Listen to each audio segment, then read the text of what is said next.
I don't know if I can do it. Last September, I woke up and I thought I had a nosebleed, but there wasn't anything on my face, and it wasn't a whole lot, so I kind of disregarded it. And Monday morning was the day I was supposed to go in for a mammogram, and I called Premier Radiology first and said, I need to change my appointment. May I come another day? I knew I needed to keep it close, but I didn't know how close, but just enough time for me to call my doctor's office. So I called my doctor's office and talked to the nurse, and she was amazing. I told her that what had happened because I woke up, there was a lot that morning, and I called and changed my mammogram, and she said, well, let me find out if he wants you to come in today or if he wants to start testing. And so she called back and she said he wants you to start testing. Hi, I'm Kathy Hughes. Breast cancer is so huge that it's hard to even get in to get the diagnostic mammogram, the ultrasounds, and even as many locations as Premier has, they're not all readily available. And so I took the first appointment, and it happened to be in Lebanon. We were just thinking, it's probably just a duck, no big deal. My daughter said she would go with me. My husband offered to, and I was like, we won't know anything. They're just going to do a diagnostic mammogram and an ultrasound, and no big deal. As soon as they did the diagnostic mammogram, I bled on the machine, and she took a sample on the tissue to the radiologist, and she gave me stuff to clean myself up. She came back and she said, the radiologist wants to talk with you whenever the ultrasound is over. And I said, okay, get my daughter come back here. Then I went to the next room and did the ultrasound, and then brought my daughter back, and she and I sat on the table where they did my ultrasound, and the radiologist sat on that little round stool where the technician had done it. The first words he said was, breast cancer's came a long ways, and prayer works wonders. That was a shock. Then he went on to proceed to tell us, I want you to be aware of the next steps that's going to happen. He was so kind and so patient and answered so many questions that I didn't even have any questions when I left there. It was just all in left field. And my daughter was asking all kinds of questions. I couldn't even ask any questions, and I really wanted her to stop asking questions because I really couldn't take it anymore. He's like, this is not going to be an easy process. He said it's hard to get in to all of these things, and it's going to take a while. He said it's going to take at least 30 days before we know anything that we can tell you. And I remember my daughter asking the next question, what stage is she? And he said, without any hesitation, we won't know that until the biopsy's back. And so there was never a question whether from that moment on, if it was just a matter of what we're going to be dealing with. And he said, by the time you get to Murfreesboro, back home, I will have this information at your doctor's office so we can get on it fast. And so that's what we did. They got my MRI scheduled. And it's hard to get in for MRI because there's not a lot of breast cancer machines. You've got to lay face down for those MRIs. And I'm very claustrophobic. It was somewhere mid-October, and I went in, and they let my husband come in there with me. And so they gave me some medication to help me do it. Well, they put me in, and I panicked, which was a good thing. I panicked because it wasn't going into my arm, into my veins. It was just going into my arm. So by then it was all swollen up, and I had to push it all down, and was bruised up for a couple of weeks for that. And then they rescheduled it for Halloween. So I went in, and they could see it. You can't feel it. It was 4.5 inches long. They called back and said that they could see it in there, and they said they're going to need to do an MRI guided biopsy to make sure they get it. Well, that threw me in another panic to know that I have to go through another MRI to do that. I got a call from Premier Radiology and said Dr. Johnson, who was amazing, wants to give it a try to see if he can get the biopsies without doing another MRI guided biopsy. I said, yes, it's just worth a chance, because they said it was just a chance. So we did that. The day I went in, he did 13 biopsies that day.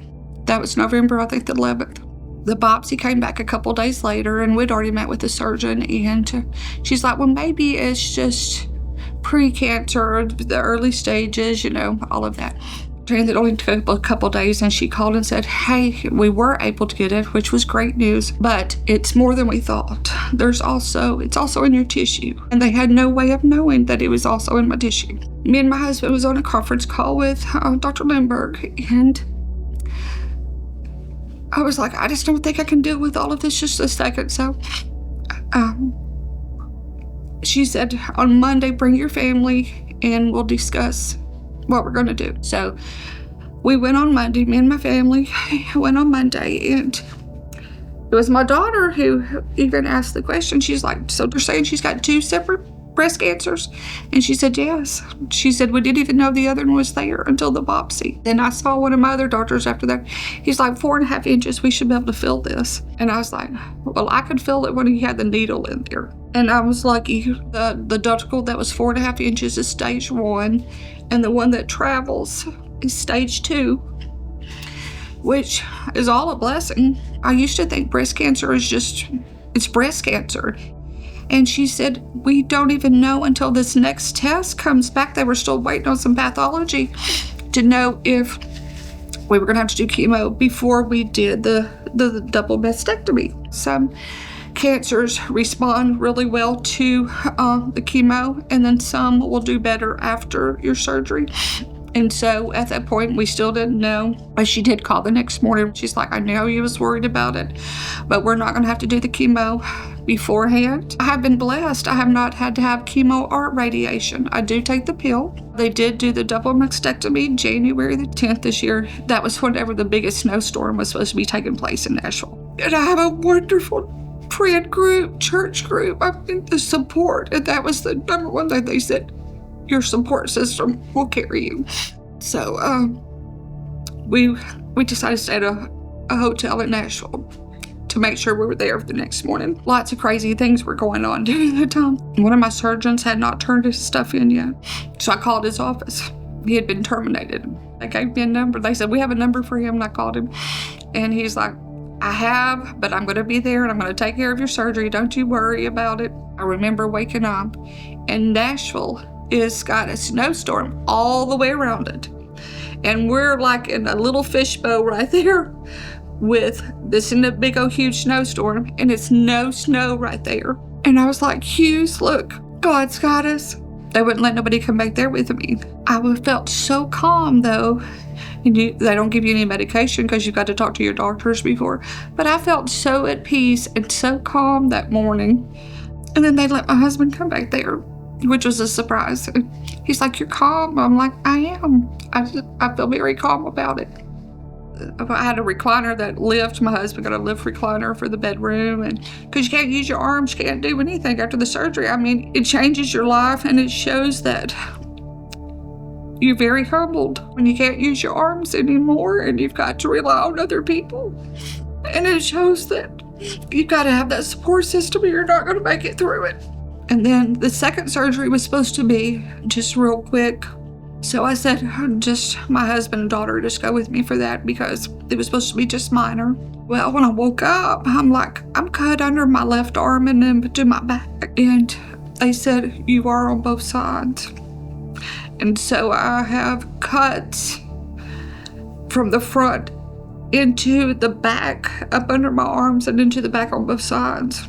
And a lot of people are like, you've just sailed through this year. And it's because I don't talk about it as much. And my sister and my daughter's like, Mom, all you're doing is saying thank you. Well, I feel that humbled that y'all and my husband, that y'all are willing to do these things for me. How could I possibly complain about anything? And that's how I feel about all of it. I really feel like things could have been so much worse for me that how can I possibly complain about any of it? There's beauty in everything if you'll look for it. And you just got to think about the positive things. I'm saying there's still so many wonderful things. You know, life just has different times But if you want more out of life, it's up to you to change that. This is not just one and done. I have an MRI scheduled for this Thursday. The second one, my second breast cancer, is the one that you have to worry about metastasizing. You know, if you constantly sit and worry about where it's going to metastasize, just because you find out now versus finding out 5 years from now, the only thing that it has stolen is your peace. Remember, I told you I got that phone call, and it was more so I had gone to play pickleball, and I got the phone call, and I went to the bathroom, and I did a conference call with my husband. I said, can I conference my husband in? And that's when she was telling us it was more than we thought, and it was in my tissues and stuff. And so I had a moment that I cried. Well, one of my friends was coming out of the bathroom. I didn't even know anybody was there, and she's like, can we pray together? I thought, I can go home and cry about this, or I can stay here and play a little more pickleball. And so I stayed for an hour and a half and played pickleball. Sometimes you just got to have a moment to clear your head and go, God, I'm going to have to trust you with this. And so that's what I try to do. If I can help somebody else to know the importance of going to get this stuff checked out, you know, there's so much stuff that a test can do. If I'd went on that day to that mammogram and ignored the other, who knows where I would be.